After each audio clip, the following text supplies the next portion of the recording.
d'un côté, on va décrire les gens qui ne respectent pas le confinement quand il s'agit de personnes qui circulent en centre-ville. On va les décrire comme des promeneurs qui veulent profiter du soleil, qui n'en peuvent plus, qui veulent respirer avec leurs enfants, etc. Et de l'autre, en fait, on va décrire les personnes comme étant indisciplinées. Certaines populations vont être considérées comme ne respectant pas la loi ni la discipline, et d'autres vont être vues comme des personnes humanisées. Et donc, dont on va estimer que tout simplement, elles craquent, mais de manière légitime parce qu'elles sont humanisées. Et ça, c'est aussi quelque chose qui, pour moi, révèle des hiérarchies dans la perception. Il y a Hicham qui pose une question apparemment, on va dire naïve, mais en fait tellement profonde. Pourquoi on tape toujours sur les mêmes?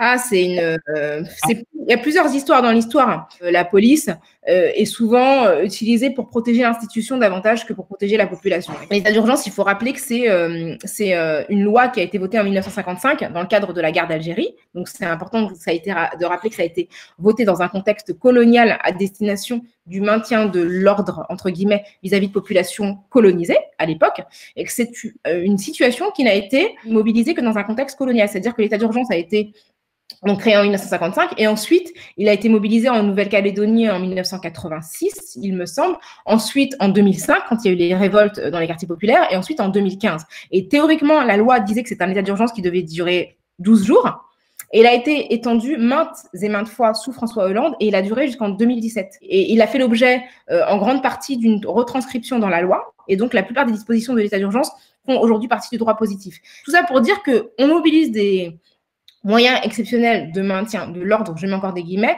pour intimider les populations des classes populaires, mais aussi parce qu'il y a un continuum colonial. Comme je l'ai dit, il y a la BAC, c'est une brigade qui est destinée aux quartiers populaires urbains qui sont en grande majorité peuplés par des personnes dont les familles sont originaires des anciennes colonies. On voit aussi la manière dont les répressions se jouent également dans les Outre-mer, avec toujours des logiques post-coloniale. Donc, je pense qu'on tape toujours sur les mêmes parce qu'il y a des populations dont on estime qu'elles sont fauteuses de troubles et qu'elles doivent être disciplinées. Toujours cette idée de la discipline.